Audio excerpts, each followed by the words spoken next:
Doctor Zakir Naik जी केवल झूठ बोल रहे हैं, गलत एग्जाम्पल कोट कर करके दुनिया को, भोली जनता को एक बार लतीफेदार बातें सुना करके अपने पीछे लगा रहे।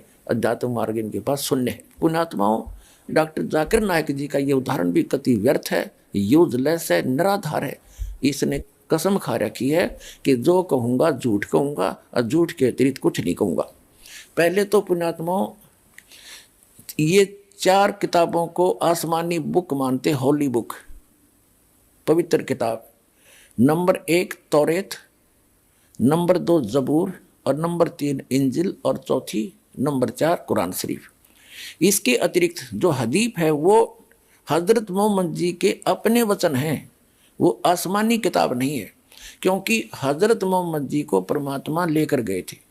हजरत मोहम्मद जी ने कहीं आंशिक वो जिक्र कर दिया होगा, लेकिन मुसलमान धर्म का ये मानना है God is formless, body less. फिर क्या उत्तर देते हैं? कोई इनसे प्रश्न कर रहा है, पीस टीवी पर प्रश्न किया कि खाना जो है यानी काबा वो अल्लाह का घर बताया जाता है। तो डॉक्टर जाकिर नाइक जी उत्तर दे रहे हैं कि वैसे तो कहने को वो अल्लाह का घर है, लेकिन अल्लाह वहाँ विराजमान थोड़ा ही है, वो तो फिजिकली बैठा ऊपर, फिजिकली। अंग्रेजी हिंदी शब्दकोश एडिटर हैं डॉक्टर सुरेश कुमार, डॉक्टर रमेश शाही, ऑक्सफोर्ड यूनिवर्सिटी प्रेस। ये देखिएगा 881 पृष्ठ पे फिजिकल, यहाँ देखिएगा शारीरिक, फिजिकल शारीरिक, और फिजिकली शारीरिक रूप से, फिजिकली शारीरिक रूप से। वाह जी वाह, डॉक्टर जाकिर नाइक जी केवल झूठ बोल रहे हैं, गलत एग्जाम्पल कोट कर करके दुनिया को, भोली जनता को एक बार लतीफेदार बातें सुना करके अपने पीछे लगा रहे। अध्यात्म मार्ग इनके पास शून्य है। पुण्यात्माओं, डॉक्टर जाकिर नाइक ने कसम खा रखी है कि जो कहूँगा झूठ कहूँगा और झूठ के अतिरिक्त कुछ नहीं कहूँगा। तो इसको कहते हैं उआबाई, सटदल उआबाई बकदा।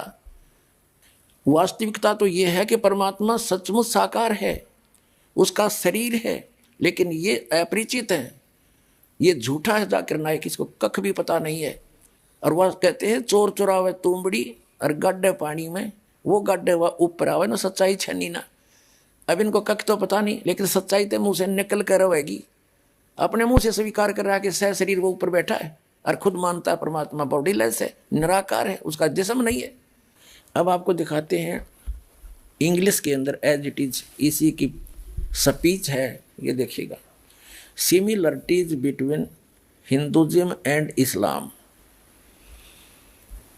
डॉक्टर जाकिर नाइक।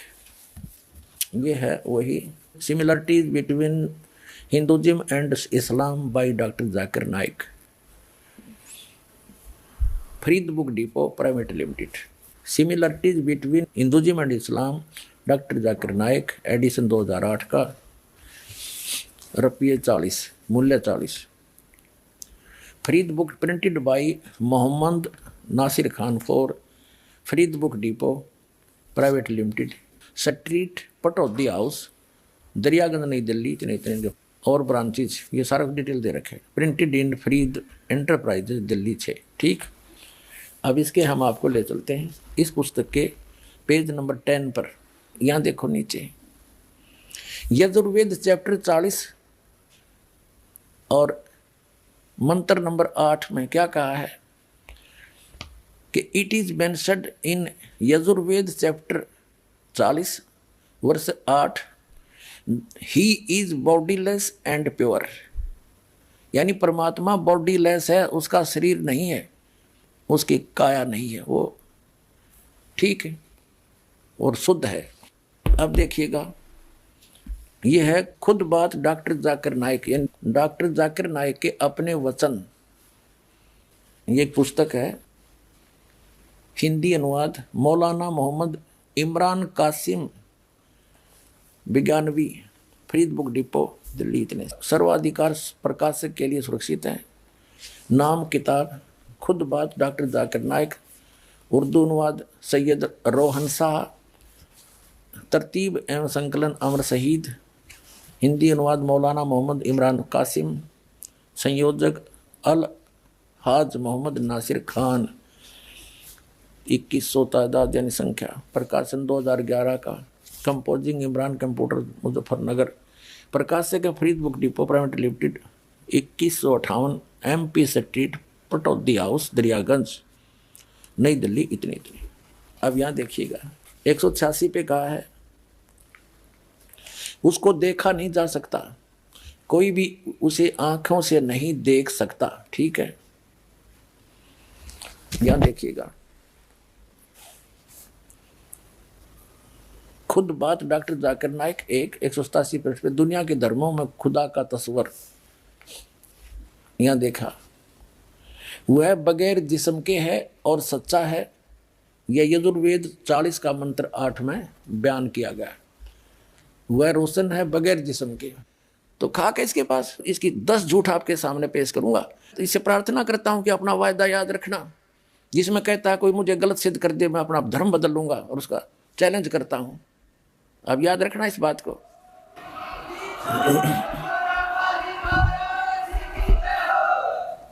अब आजा जल्दी, हर ग्रहण कर ले, अपना कल्याण करवा ले डॉक्टर जाकिर नाइक जी।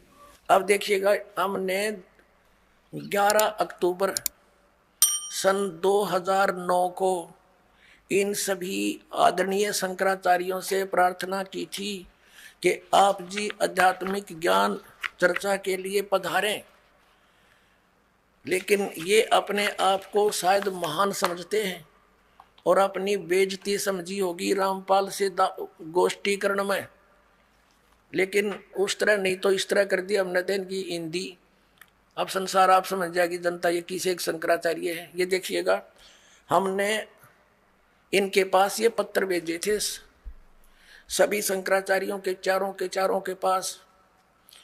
हमारा उद्देश्य प्रार्थना पत्र है, हमारा उद्देश्य विश्व मैत्री, समाज सुधार, आत्म उद्धार, भ्रमित जिज्ञासुओं को शास्त्र अनुसार निर्णायक सद्भक्ति पद्धति प्रदान करना, आध्यात्मिक ज्ञान चर्चा। सभी हिंदू धर्म के माननीय शीर्ष शंकराचार्यों व अन्य सभी आदरणीय आचार्यों से हार्दिक प्रार्थना है कि वे सतलोक आश्रम बरवाला, जिला हिसार, हरियाणा, भारत में एकत्र होकर आध्यात्मिक ज्ञान चर्चा करें ताकि भ्रमित भक्त समाज को सही दिशा मिल सके। उसके लिए हमने यहाँ से इनके पास प्रार्थना भेजी थी और इन्होंने सिग्नेचर दिए हैं KS नारायण, एडमिनिस्ट्रेटर श्री श्रृंगेरी मठ एंड प्रॉपर्टीज श्रृंगेरी, इतने। ये 16/8/2009 को ऐसे ये हमने सबके पास भेजा था। इन्होंने हमारे को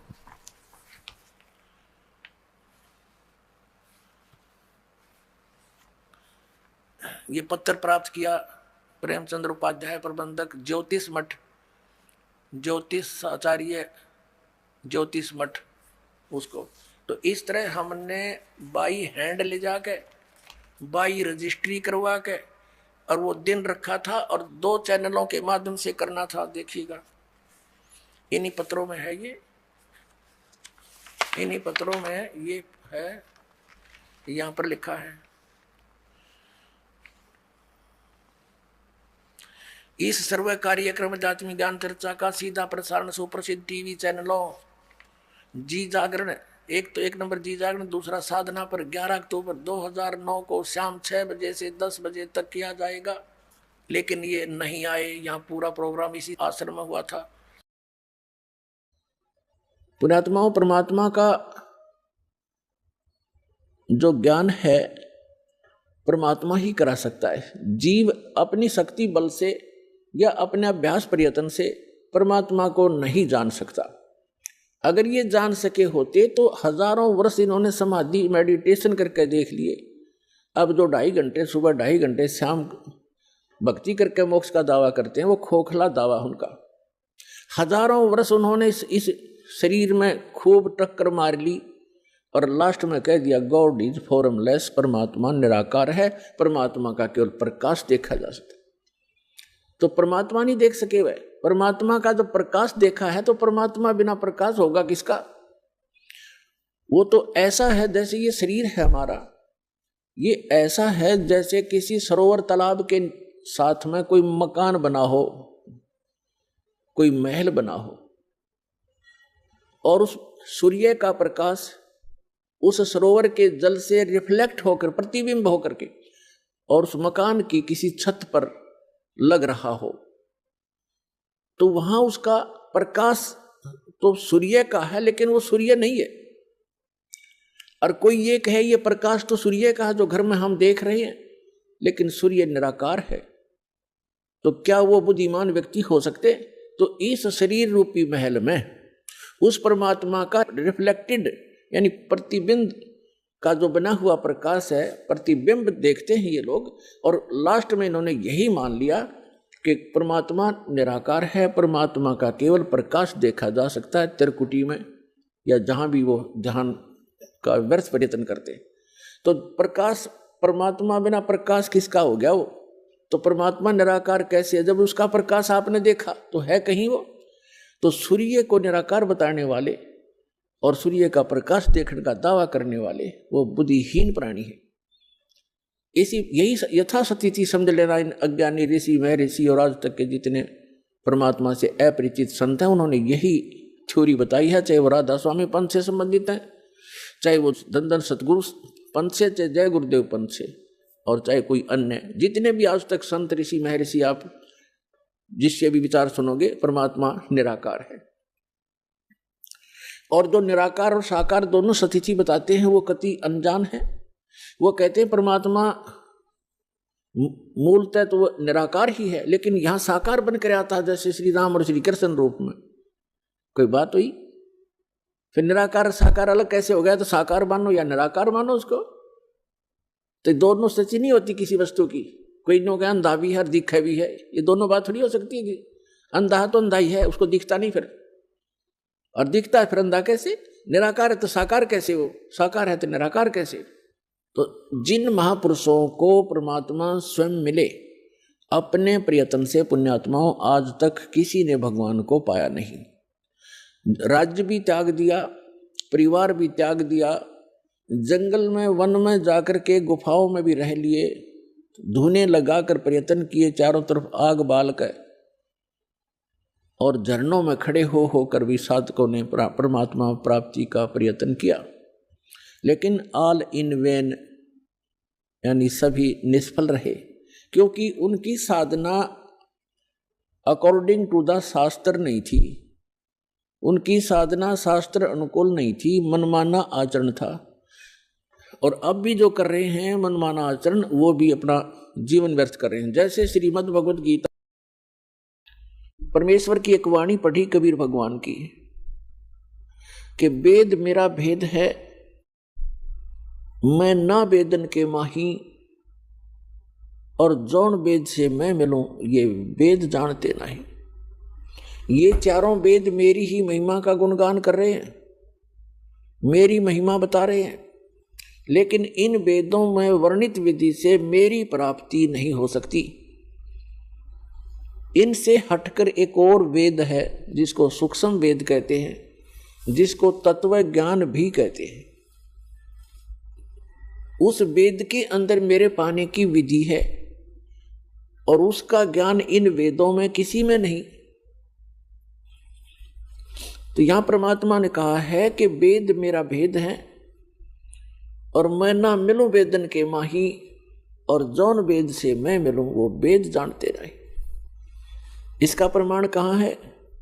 श्रीमद् भगवत गीता अध्याय नंबर 4 के श्लोक नंबर 32 में गीता ज्ञानदाता कहता है कि अर्जुन, जो अभी आपने सुना श्लोक 25 से लेकर 31 तक कि कोई तो देवताओं की पूजा करता है, कोई हठ योग करता है, कोई तीक्ष्ण व्रत रखता है, अहिंसावादी बनकर घूमता है, कोई स्वाध्याय करते रहते हैं, कोई केवल योग अभ्यास करते हैं, कोई प्राणों की श्वासों की गति को आते जाते देखते रहते हैं।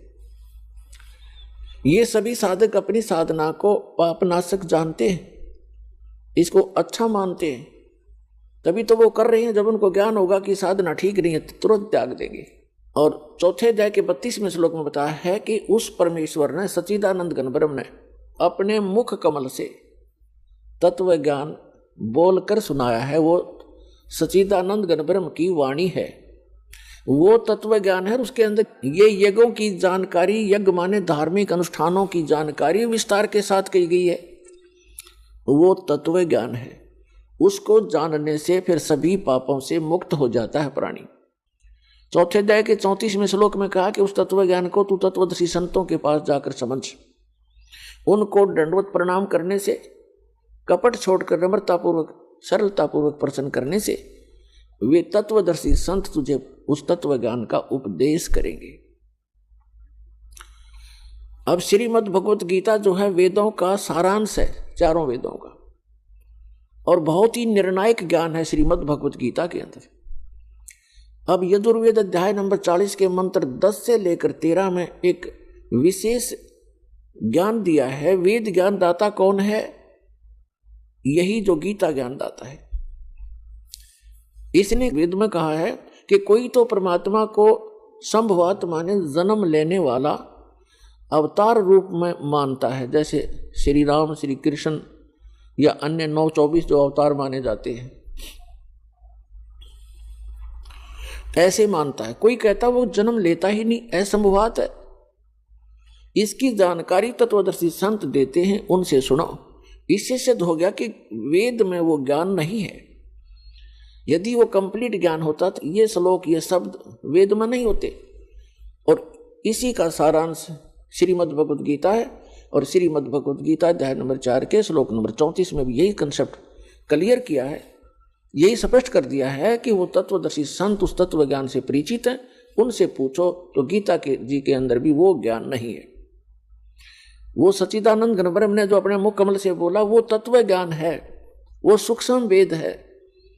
और उसकी जानकारी इस दास के अतिरिक्त इस विश्व में किसी के पास नहीं है, क्योंकि उस परमात्मा ने स्पेशल इसी काम के लिए